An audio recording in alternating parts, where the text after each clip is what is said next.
What's up, everybody? Welcome back to another episode of Third and Longhorn. And before we get started, I always got to start with the boring stuff. Please make sure you like, subscribe, make some comments, tell Coach how awesome he is. Some good comments. Put some hook up. Yeah. No, trust me, stuff. I get to see all of them. Yeah. So there's a lot of good feedback out there.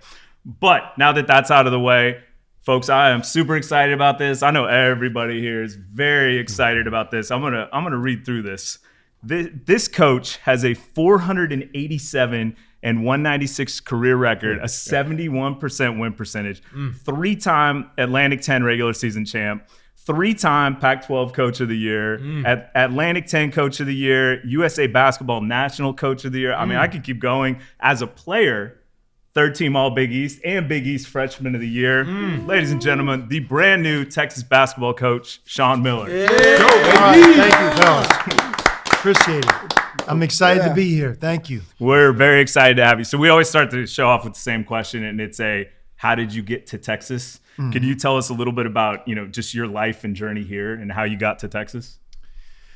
In terms of the hiring process, or just no, more about your career and everything that led to this. Yeah. Well, I'd say everything with me starts with where I'm from. Beaver Falls, Pennsylvania. I know I'm at a football table, home of Joe Namath. Let's go. Me and him were from the same hometown, and my dad was a high school coach, so he was my high school coach. And in an area where football is king, we became a basketball family in large part because he loved the sport. He was the head basketball coach at a high school in Beaver Falls called Blackhawk High School for about 35 years. Won a number of state championships, and I'm certainly the product of growing up in the gym, my dad being a high school coach. Went to University of Pittsburgh. When I went to Pitt, we were in the Big East. And that would have been the mid-'80s Big East. So if you're from that era, like all of you guys, as you have your pride in the different things you've done or been at, I come from, that's back then, it would be hard for me to lose an argument of that wasn't the greatest time in the greatest league ever, maybe, in college basketball. We captivated, ESPN was like Big Monday, right? And if you're anywhere from LA to Alabama, Texas, and you wanted to watch a college basketball game at the beginning of the week, you had no choices. You were going to watch a Big East game, right? So I kind of grew up there. When my time ended, I wanted to get into coaching in large part because of my dad.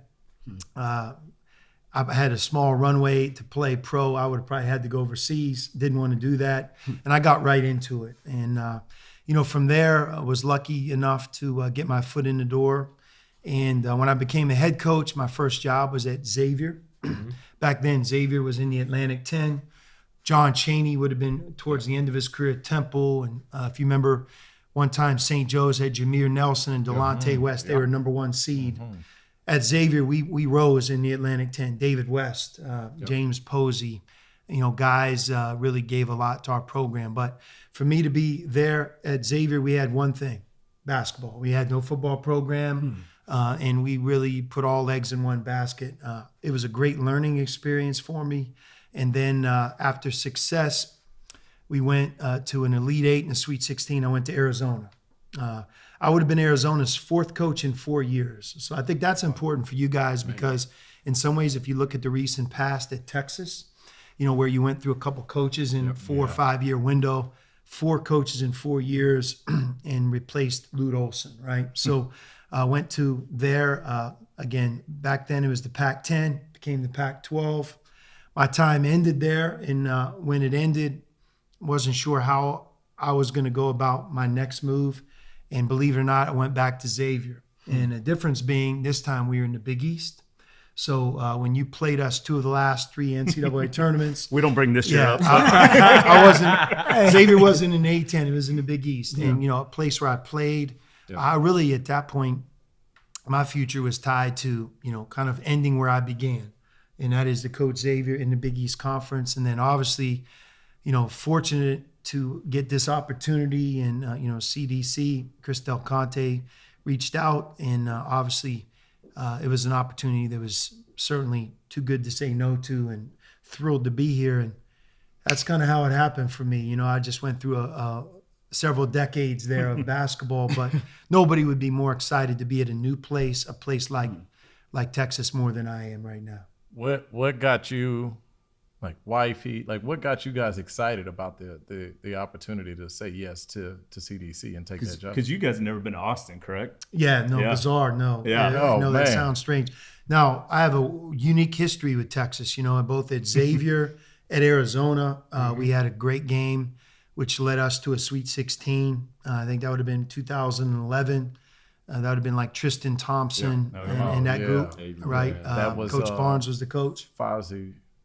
Oh, here we That go. was my senior That was year. your second time being a senior. Okay. The ongoing joke is trying to figure out who's older. So like they just all make fun of each other for being older. But anyway, No, I'm He sorry. was actually- I'm just trying to Take a shot. keep it. Okay, go ahead, Swing and Coach. I'm miss. sorry. Yeah, and I'm then sorry. I'm somehow sorry. we at Xavier played Texas twice in the 3 years that I was the coach, which is how that happens, and you know it's kind of crazy. But having a long-standing history and respect for Coach Barnes, and then playing against Texas in the tournament, have played against them a lot, but never had been to Austin. And I would tell you that that's the one thing that I would say, don't ever take for granted that everybody in the world truly knows what Austin, Texas is.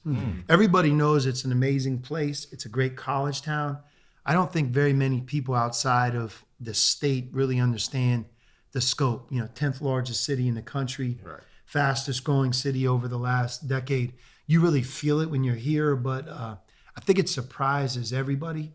Even some of the coaches that I've talked to in the SEC, it's the one thing they'll say right away, like, man, I had no idea how big Austin was or what the city was like. And I think that's part of the greatness that we have here is world-class university with the backdrop of a world-class city. Yeah. right. Usually you have one, maybe not the other. Here we have both. Yeah, absolutely. One of my favorite Coach Miller nuggets, and most people who are watching is probably too young and don't even know who it is your time on the Johnny Carson show. I'm sorry. I don't know if you like talking about it, and maybe this is like Mark Wahlberg and Marky Mark, and you don't want to get into it, but you were a prodigy. You were a prodigy because of your ball handling skills. Yeah. And you got a chance to, because they would bring people on Johnny Carson's show to do different acts and bits, and you were so good, you went on the show. Could you just tell us about the experience really quickly? I think that is fascinating.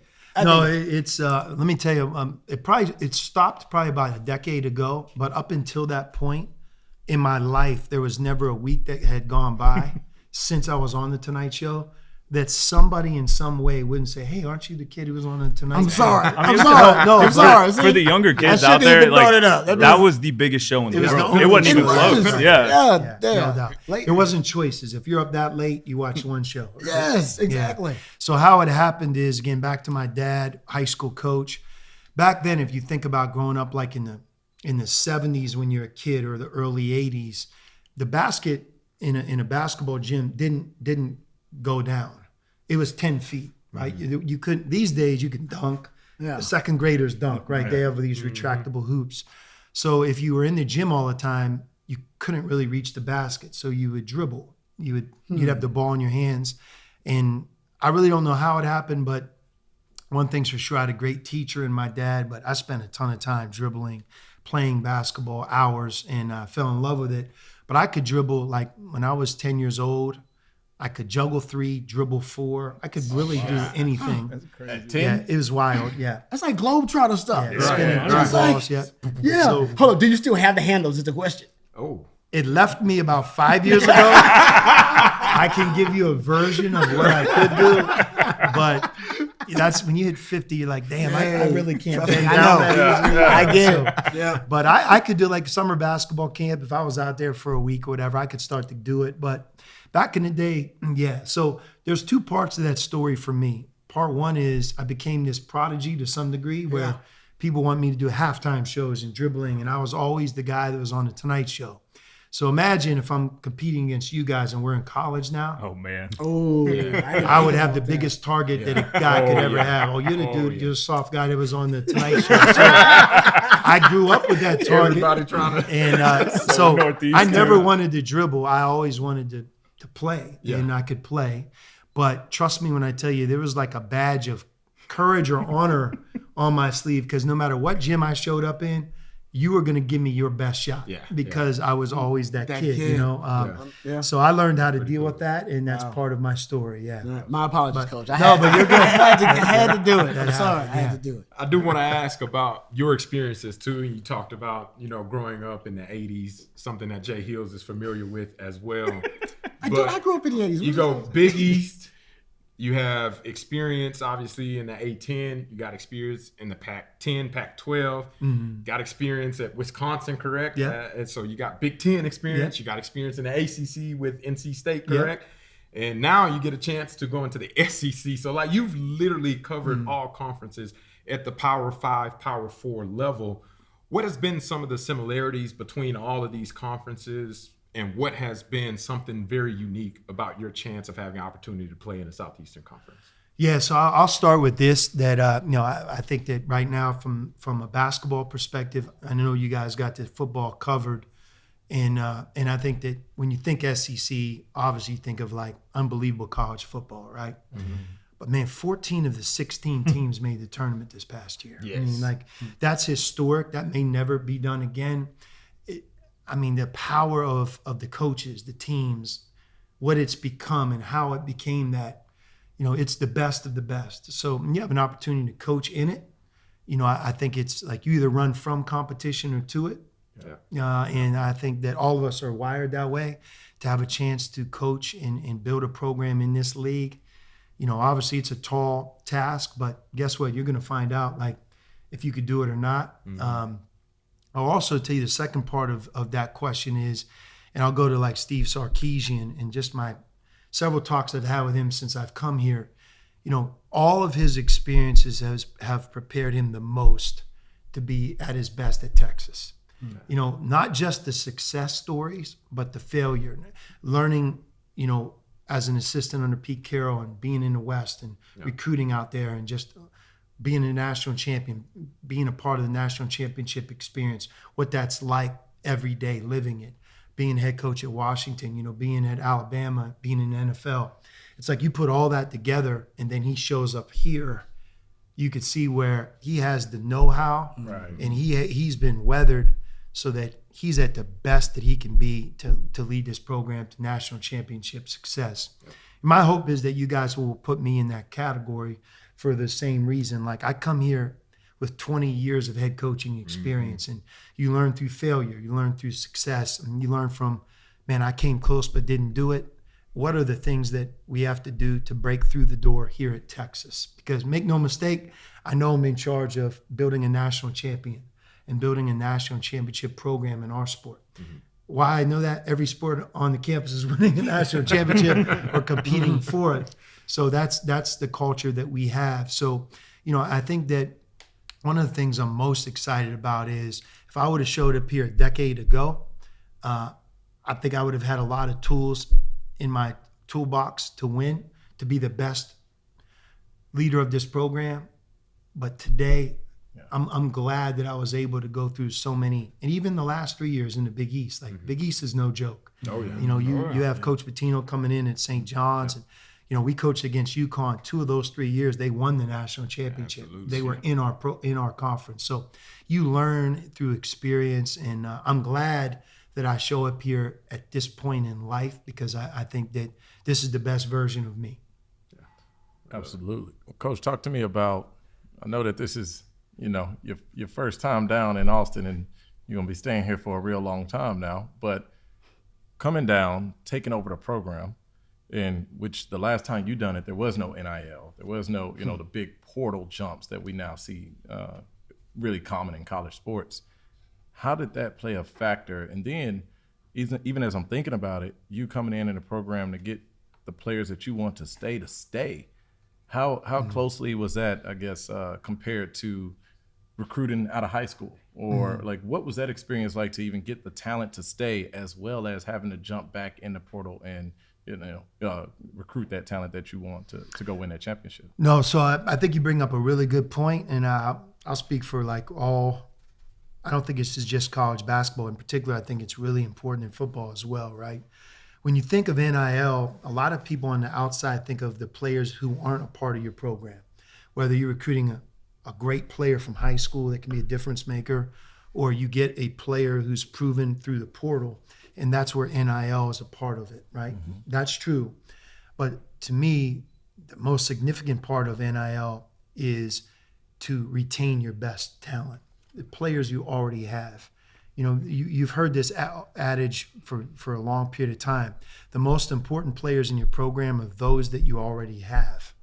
The power of recruiting, and everyone talks about who you're going to get. And I think there's this almost like cult following of, you know, who are we recruiting? What 5 stars are we going to bring in? What is our class ranked? Well, most of the time, when you think about the success on the field the next year on the court, it stemmed from those that played last year and had success. And they combine this amazing combination of great talent with experience, and experience within your system, experience in the SEC, experience in winning. And now when you have that, that's it. But to get those guys back, because, you know, those players have choices. And a lot of times they're made to feel that if they leave, that they can get more of everything, whether that be more NIL, more notoriety, more exposure, more playing time, right? And we're very lucky. I think that those that we really targeted to come back from last year's team that we played against at Xavier, we were able to convince to come back, and that was a big deal. And name, image, and likeness is part of it, but part of it is just that gaining the trust of them and their families, knowing that they're going to be in good hands, that what we have is going to be good for them. And then also that the power of Texas. Right. I mean, why would you ever leave this place? I mean, we have everything that you need to become the best that you can be, not just on the basketball court, but the university, you know, the power of Texas, Texas forever Texas, you know, where, you know, there are people that are going to open up doors. You guys probably have experienced it in so many ways in life that you never thought of. And it's like, yep. When I went to school, I didn't realize he was right down the hall from me. Look where he's at today. Or a company that gives you that first big opportunity when life after basketball ends, life after sports ends. So all of that, name, image, and likeness, and in today's world, retention, I would put at the top of the list in terms of, you really want a championship program, pay close attention to the talent plus experience. Florida is a great example. When you look at what did they really have on this year's roster, they did an amazing job of building their roster, but a lot of their build came from players who were a part of their program a year earlier. They were better, they were accustomed to the SEC, and they all took a leap, and, you know, magic happened for them. I'll be honest, Coach, that one hurt me a little bit. That one hurt me a little bit. U of H was supposed to. We'll talk about it later. Well, Coach, a quick question. When you're actually setting out to build a team, right? Like, you had a pretty whirlwind experience, right? You got the job, and then it's like putting it, not only retention, putting together a roster. When you guys sit down, is it more of a, we're looking for this type, this body type, this size, or is it more of, hey, this is what's available, this fits in our system, or is it just kind of, do you guys sit down and just kind of lay it all out there? How does that work? No, it's a great question. So I'll just tell you what we do. And, you know, our philosophy, I think, is, you know, if the bus pulled up to Alabama and you can only pick 8 players on your team, and they're all healthy, how would you feel about your chances of winning when your bus pulled up to that arena? And I don't mean that because you won't play more than 8, but the sweet spot in basketball a lot of times, and you could do research and pick the program, most of the time it's like you're going to go to war over a 35-game schedule with the power of 8 players. 9 and 10, certainly contributors and really, really important, but a lot of times they'll be called to duty when foul trouble, injury, or circumstances happen. Most of the time you're like 8+. I think that's what you'll find. So that's the starting point. And then I think, like, for us, we just look at like three boxes. Box number 1 is just like the talent traits. You know, what do you look at in a point guard? Positional size. How about centers? How many do you want of them? You know, when you look at that 8, you know, you can't overlook shooting and quickness. So, you know, you start to build that. When you get one, what is his great trait? Then you play off of that and making sure that you have that balance of that group when it comes to like the talent characteristics. So talent characteristics is the first box. And then I think like the second box is like competitive character. And you guys know what that means because of who you are. Like, it's guys who love it. Like, they can't live without it. Right. Practice is everything. Right. And they play the game to win. You know, they play it understanding what the score is and the time in the game. And they have a feel for it. And you want to be their partner on the field or on the court because, like, you know, he's playing to win. Yeah. And it means the world. Like, he's a dude you want to go to battle with because it's about winning. So you try to determine through a lot of different factors, does this player, even though he's really talented, does he have that? Because usually if they have that, what I have learned is you can make them better. Right. They're the easiest guys to coach because they have that deep rooted love, right? In terms of competitive character. Third bucket is just as important as the other two, and that is self-awareness. And what I have learned over time, and Brad Stevens gave this to me a lot as he's the GM and the guy running the Celtics, and he was great in college. Think about, he was at Butler. They went to 2 national championships. Insane. Right. It really is insane. It is insane. It just, what he did is just, that's why he's just brilliant. But he made a great point of like, how can you ever coach a player, build a roster, and contend for championships if you have a player who thinks he's something and he really isn't? Mm-hmm. Or more importantly, this is how we see him, but he or his family or people, they look at him as completely different than you see him. Mm-hmm. There's always going to be this disconnect that I don't think will ever allow him to develop or contribute in the manner that we hoped he could. So top 8, right? The bus analogy. And then you think about building through your talent traits, self-awareness, competitive character. And I think if you keep coming back to that, try to get that right, then I think you can have a chance to really be the best you can be. That's awesome. Well, and I think you don't get enough credit for this. And I think it doesn't seem like as many coaches pay attention to this nowadays. And I love what you did with a lot of the guys that you picked up are 2-3 year guys still remaining. And I think that's so key in this like hired gun era that everyone talks about. I love the fact that you're kind of building for the future. So, so I'll give you a great example of that. A player on our team at Xavier this past year who really had maybe his best game of the season against Texas. His name is Marcus Foster. Yep. And Marcus was a guy who played a key role. He started every game. And he's a little bit undersized in terms of like maybe big picture, but he's a really good college player. He came from Furman in the Southern Conference, right? If you pay attention to college basketball, Furman has a great young coach. His name's Bob Ritchie. And if you followed Furman recently, they have been like great, winning 20 games a year. They beat Virginia a couple years ago in the NCAA tournament, and they do it through like a team-centered attitude. And we got Marcus in large part because he had already played in the tournament and won a game at Furman, played for a really good coach, a winning program. And you'll be surprised at how much easier it is to coach him. And even though he was only with us for a year, really trying to target people and players that come from winning cultures. Yeah. You know, where practice means something, being on time, that's embedded in them. They know what to do and they how to do it. You don't have to like bring him your way. To some degree, part of his experience is he knows how to do that because he played in a great program. So when you look at some of the players that we've taken in the portal in our first time, Cam Heide would be an example. You know, not everybody's going to know who Cam Heide is, but think about this. Like, he played in a national championship game at Purdue. He played with Zach Edey. He played in the Big Ten. He played for one of our game's best coaches, Matt Painter.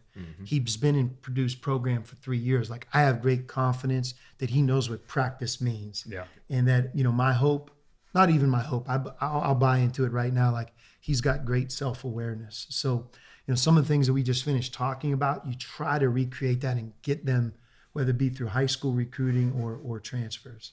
Well, I think those two things are so important for life, not just sports, right? Like self-awareness and then competitive character. You're right. Ultimately are usually gonna determine where you end up long-term versus any other contributing factor. But specifically with those two, I got one question for each. Can competitive character be taught, and can self-awareness be implemented? Like, what does that conversation even look like?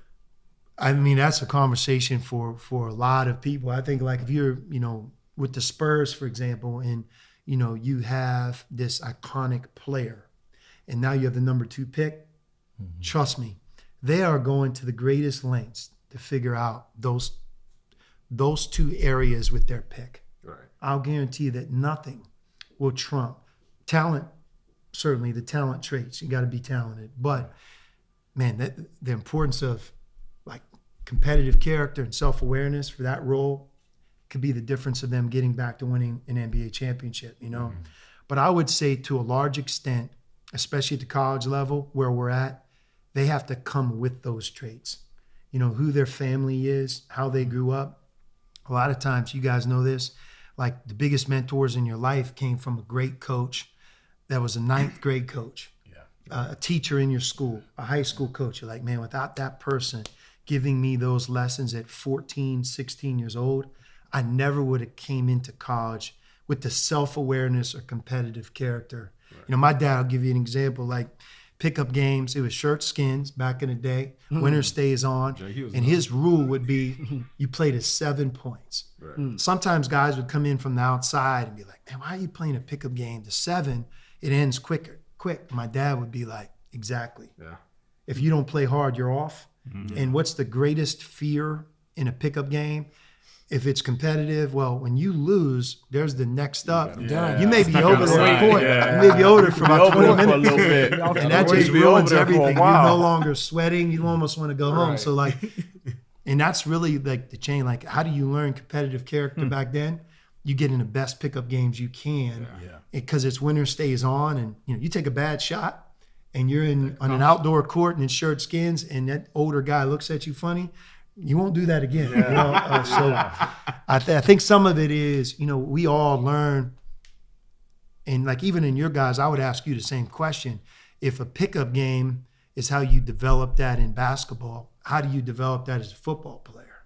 The same way, street ball. Ball. Oh, yeah. The same way. Or at least that's how I grew up. It was, man, you get the neighborhood kids, and we used to play where on the street, 2-hand touch, concrete. Yeah. The grass. But then you got in the grass, it's tackle. Right. Yeah. And anything goes whenever it's tackle. Yeah. And it didn't matter if you was playing with somebody that was 4 years older than you or 2 years younger, see what you got. Yeah. I think that's why Sark says he likes 2-sport athletes, though. Because he wants to see them compete. No question. He wants to see them compete outside of their comfort zone. What they're good at, just go compete at another sport and be a teammate. Yeah.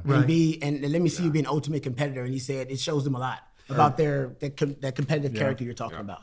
So to your point, if you think about the great football player who plays the second sport, a lot of times he'll be more of I don't want to say like he can't be the best player on the basketball team, but he'll probably be more of a role player in the second sport. Right. And just think about what that does for him, right?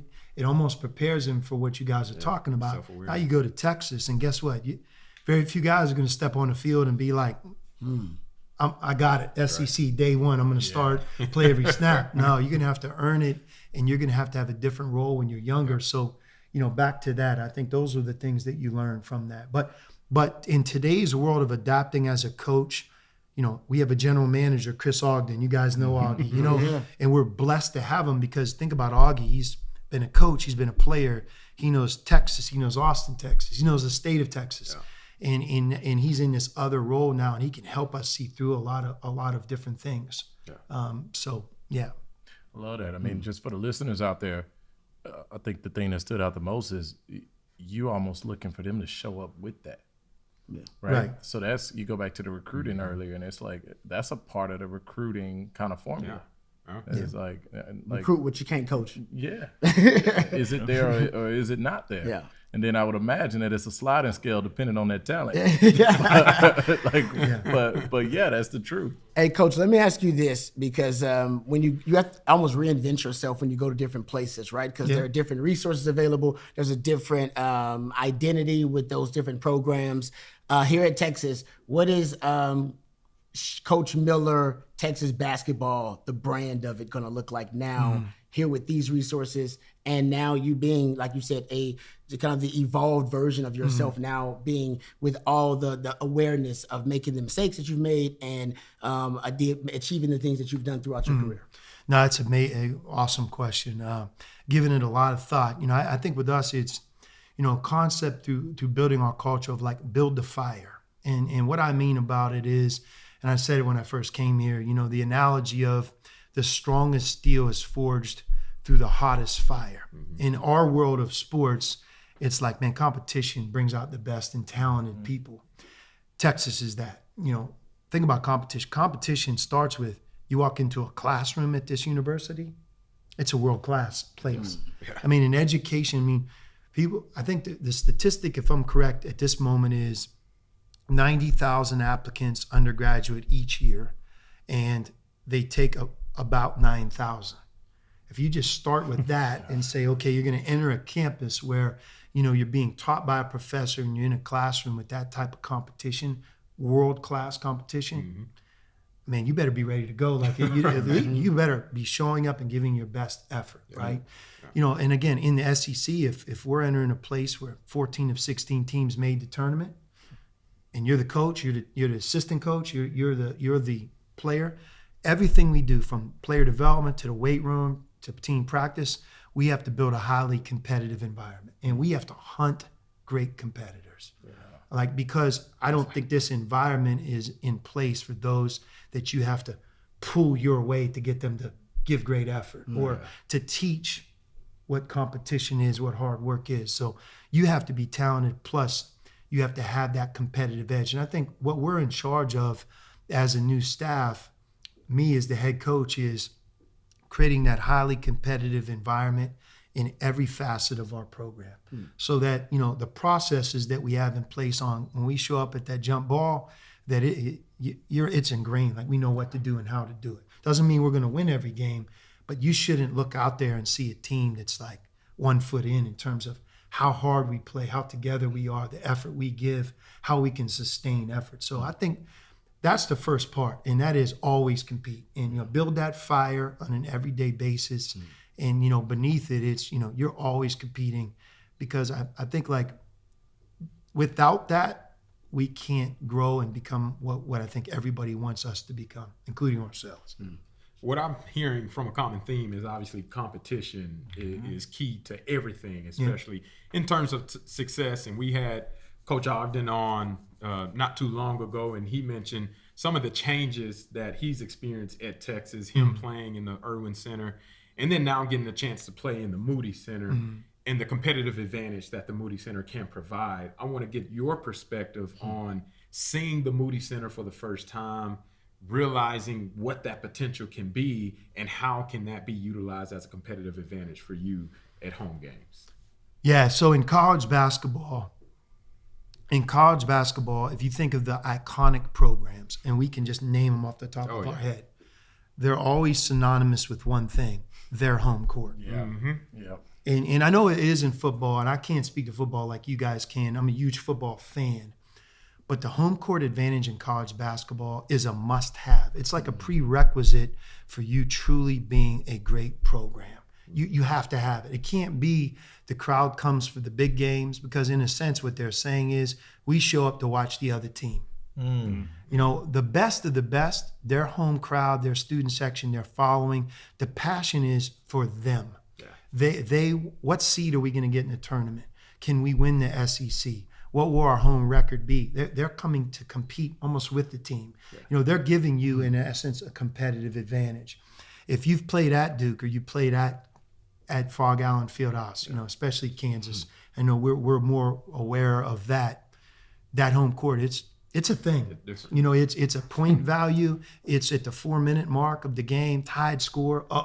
You almost know how it's going to go before it goes that way. And so does the crowd. The pressure, it becomes thick, man. And it's just, everything's influenced by the great student section in the crowd.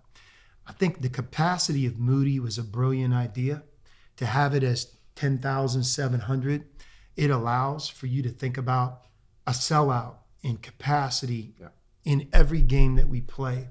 In the corral, that I know came, our student section, and the way the seating is around the court, brilliant idea. And again, when you think of Fog Allen or Cameron, let's use those two as the example, the lifeblood and heartbeat of the arena, it does start with their students. It does.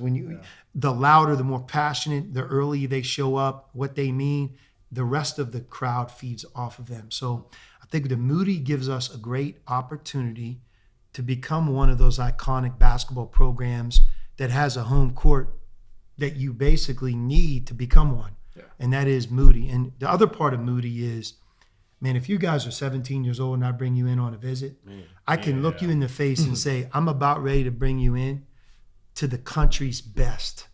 Absolutely. I can't imagine one being nicer, better, newer, more modernized.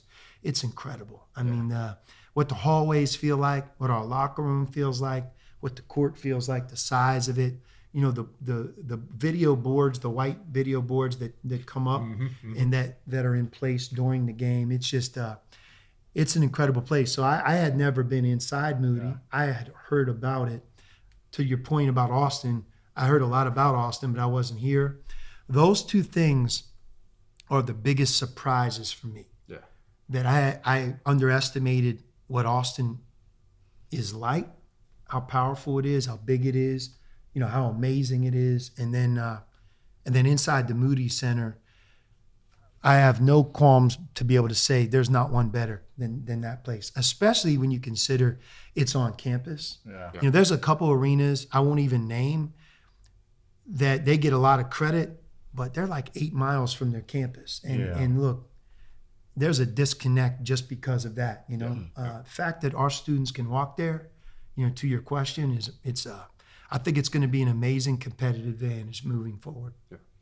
Coach, how would you describe your offensive and defensive philosophy? And I say that as like the marketing piece, because I think what you just touched on, there's all these blessings of Austin, right? But one of the curses is that it's so big and there's so much going on that there's so many options. I hear SEC teams saying, "Oh, look, there's 10 open seats in the baseball stadium." It's like, well, yeah, there's 2 music festivals, all that kind of stuff. But right, like, nice. Yeah, exactly. And so there's tons of options of things to do in Austin, which is great.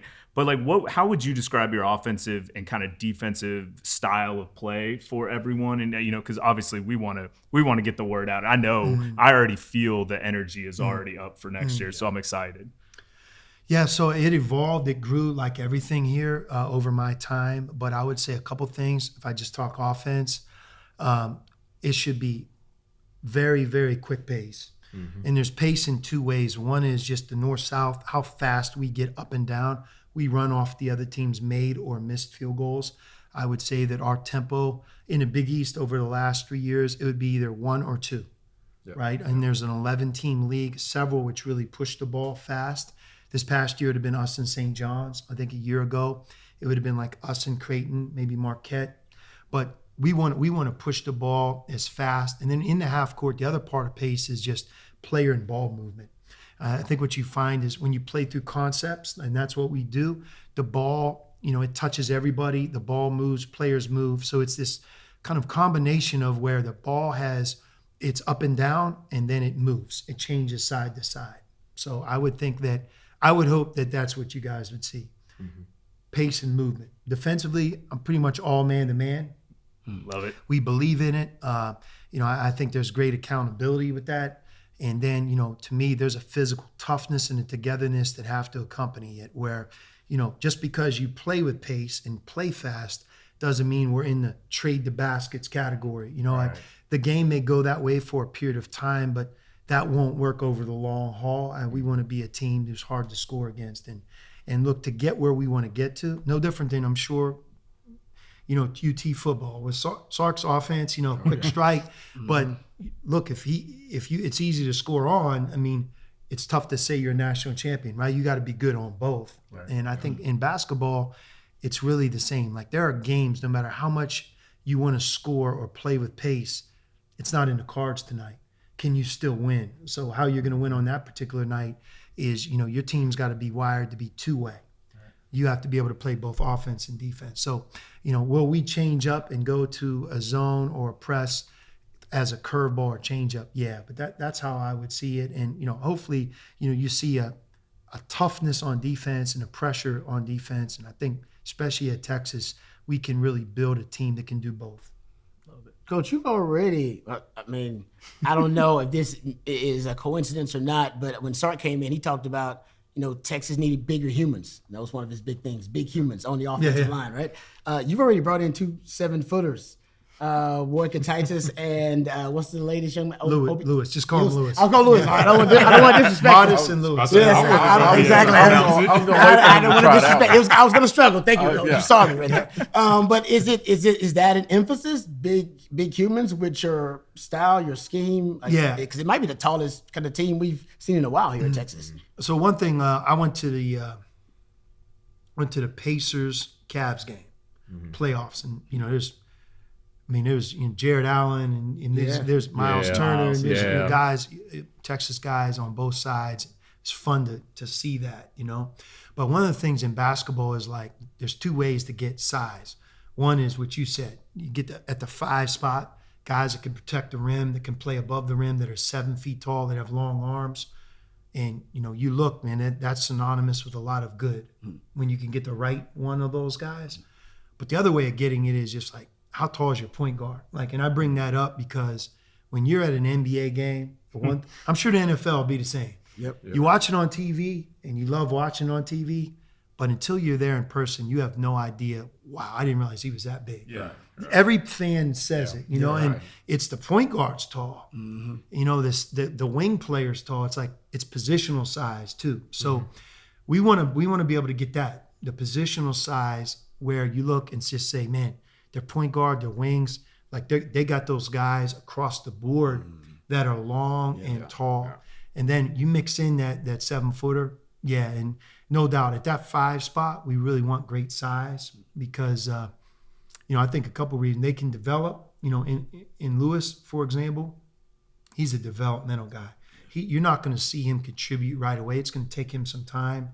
But I do believe like in a couple of years, if he puts it together like we think, we could really have something special, Modest, he's coming more ready to go. And I think you guys will like him. He's got great hands for a 7-footer.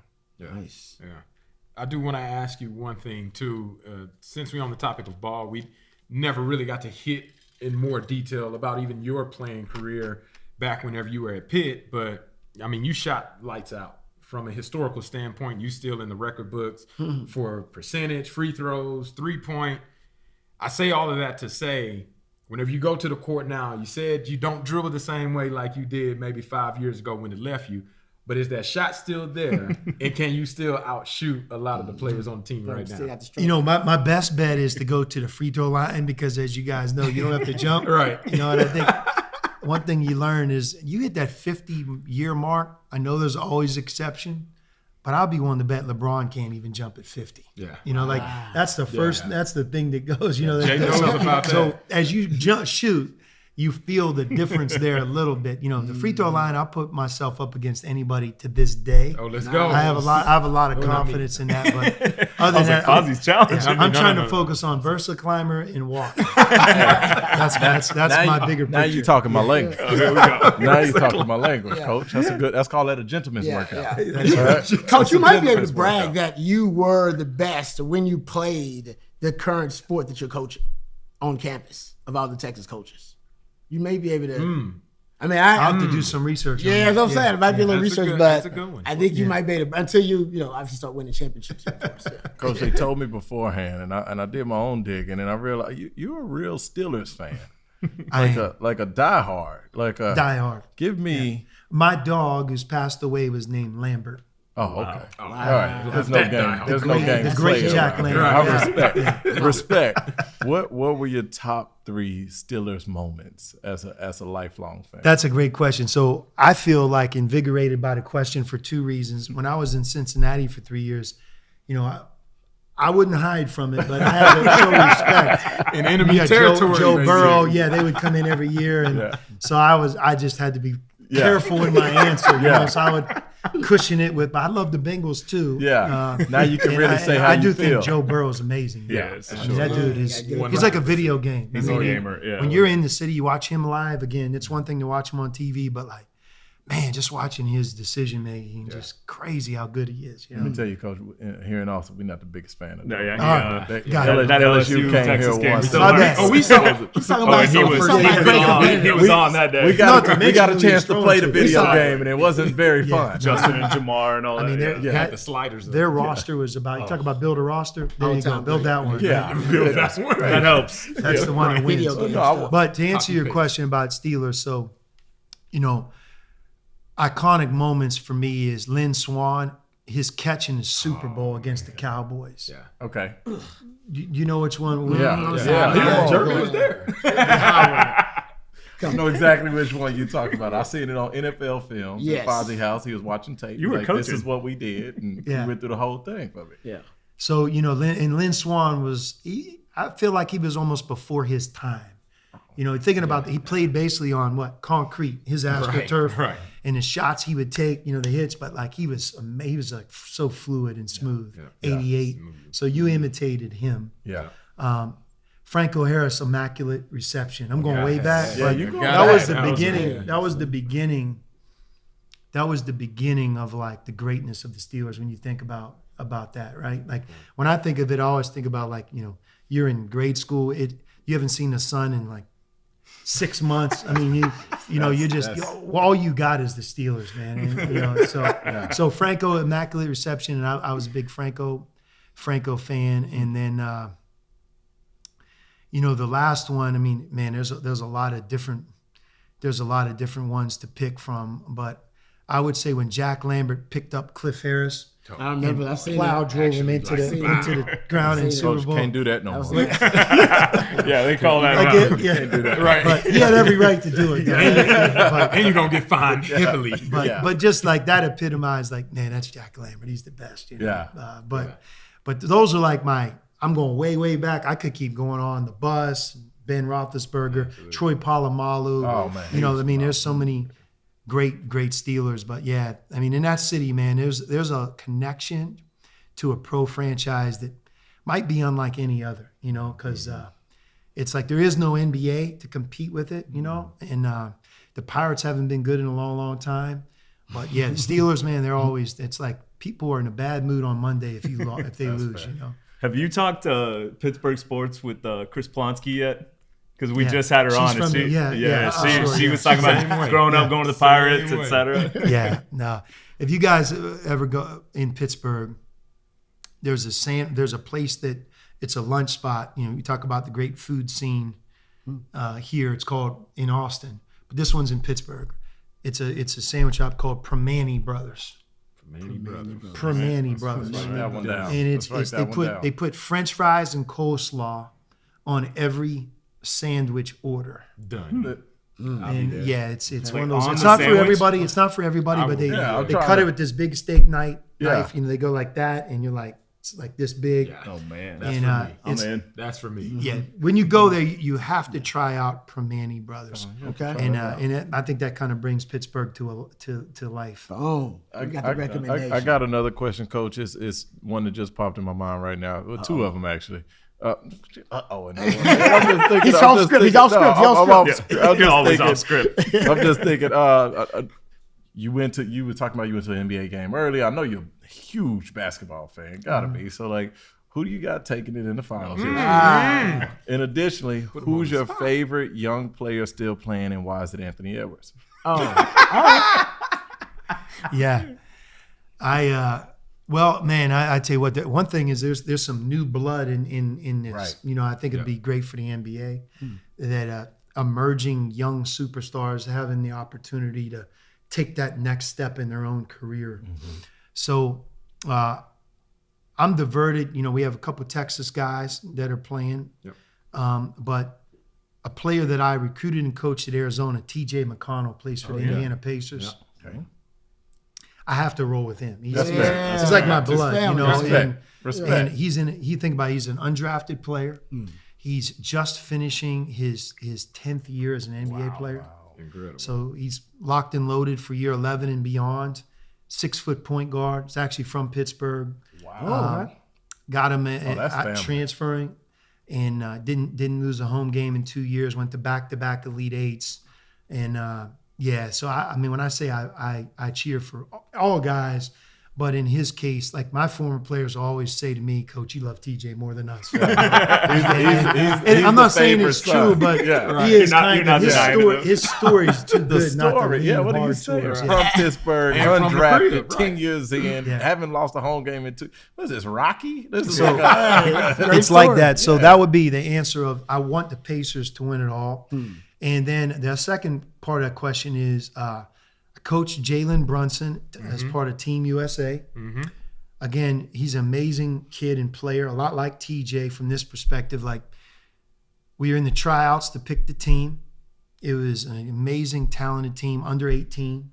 We were going to Europe to play. It wasn't the guaranteed gold medal. This is the round where it could go either way.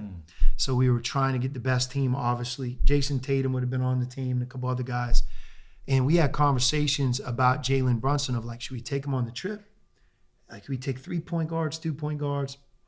One of the point guards got hurt in the last day of the tryout, and it automatically made it easy to take Jalen Brunson on the trip. That's where he started, and where he ended is he was the MVP and a gold medal winner. Wow. After the tournament, I actually called Jay Wright because at that point, he was still in high school. He was going to Villanova that next year. And I said, Coach, like, all I'm going to tell you is this. Like, I just felt like I need to tell you this. He's that final 4 point guard. And it's funny because they would bring that up afterwards because his freshman year, they won a national championship. But again, self-awareness, he wasn't a starter. He kind of came off the bench. And then he won his own national championship later in his career. And he's one of the most iconic college players to ever play. Yet they don't pick him in the first round. He goes with the Mavs. Did well, by the way, but the Mavs didn't look at him as long-term. And right now, when you look at him, it's like, what are you doing? I mean, he's like an MVP of the NBA. And it's hard for me to really think back to like that tryout in Colorado Springs with USA Basketball and think about like that kid, that player right there is today's Jalen Brunson. It just shows you, you know, the power of like intelligence, work ethic, talent. You know, he's a unique guy. So I really pour into him, you know. So if it's not the Pacers, I hope it's the Knicks. Did you ever match up with his dad back when you played? Did y'all ever cross? He would have been a little bit younger than me. Okay. Yeah. But really good player, Temple. Yeah, unbelievable. Yeah. Rick Brunson. Hey, Coach, I want to ask you about CDC because he had a great quote about you when he brought you on. He said, I found a hungry dog, a dog who wants to win at the highest levels. First of all, that's just a great quote. I don't know. Maybe you can kind of give us some insight into why he chose, you know, those words. But give us some behind the scenes look at the recruitment. For CDC recruiting you, because CDC is he's one of I think the best kind of characters in all of college sports now. I think everybody knows about CDC, not only because of his achievements and he makes great hires, you included, but he's a character. He is. I think he's the best in the business at what he does. You know, we're all so lucky to have him here, and I think that the University of Texas and the scope of this job as an athletic director. I mean, you have to be really, really talented and highly motivated because I think that he has so many different areas that he has to touch, and he's the guy who can touch them all, you know. In terms of my relationship with him, it's unique in that him and I never really crossed paths of being in the same place at the same time. But as he was leaving Arizona, and he had a huge impact in their program as part of the athletic department there, he left to become the AD at Rice, but he made a big imprint in Tucson and a big imprint at the University of Arizona. I came in right after him. So a lot of the people that knew him really, really well then got to know me really, really well. So the connection with us comes through other people, including Jim Livengood, who hired me at Arizona. And I would say CDC would call him his mentor or one of his mentors. So that was the connection. Jamie Dixon's a good friend of mine. Jamie obviously worked with him at TCU. So there's that another connection of somebody that he knows and I know. But other than that, we've never really been together a whole lot other than casual, saying hello. In terms of, the process, it happened, as you can imagine, really fast. After everything had been settled and over with here at Texas, he came right to me, which I really respected. And look, I saw the opportunity, I think, for what it is. And grateful. I feel like I owe him. What I owe him is a national champion. I owe him a great program because there's a lot of people that would love to be the coach of Texas. Well, Coach, we appreciate you coming out. I know you got to get out of here. Before we do, though, I've got one little curveball I got to throw you. So when I knew somewhere deep in my card collection, like out in my garage, I had something, and I was able to find this amazing. And you got the ponies on and everything. They shorten your career. If somebody knows those are like weights. Anybody that put ponies on, if they were going to play in the NFL for 5 years, they got 4. If they were, they shortened my career. I'm going to tell you that. Terrible. Before we go, I got to ask, who did you piss off at Classic? Is my one question, because the scouting report says has a great understanding of what the point guard position is all about. Slow. Has very good work habits. Handles and possesses the ball very well. This is where it takes a turn. Is not a great shooter off the dribble. Lacks quickness and leaping ability. There you go. Come on, man. Come on, man. That's a little far to go in on the card. No, that's pretty cool though. But we'll get you to, I appreciate it. We'll get you to sign this and we'll auction it or something like that. Look, one thing about a coach is you always have to be careful talking about your own playing days of your career. Because your players, you guys have been there. Yeah. You always kind of roll your eyes like, yeah, right, I'd kill this dude, right? That's they're like, so I try to stay away from it. But there's one thing that always keeps me alive and gives me credibility. And that is that I was a part of the greatest dunk in the history of college basketball. And one of the greatest calls, right? One of Rafferty's greatest calls. Bill Rafferty, yeah. So it's the pass to Jerome Lane. So every February there's going to be an anniversary of it, right? Yeah. And man, we're getting old. I think we're at like 30 years maybe now. So, but they can never take that clip off, right? Yeah. So that keeps me alive. I don't even have to say anything. Yeah. It's viral every year. Once a year. No well, Coach, we really appreciate you coming by. Thanks for spending time with us. No, it's awesome. Yeah. If you need me back, I'd love to come back. Love talking with you guys. Appreciate that, Coach. Thank you. Hook 'em. Hook 'em.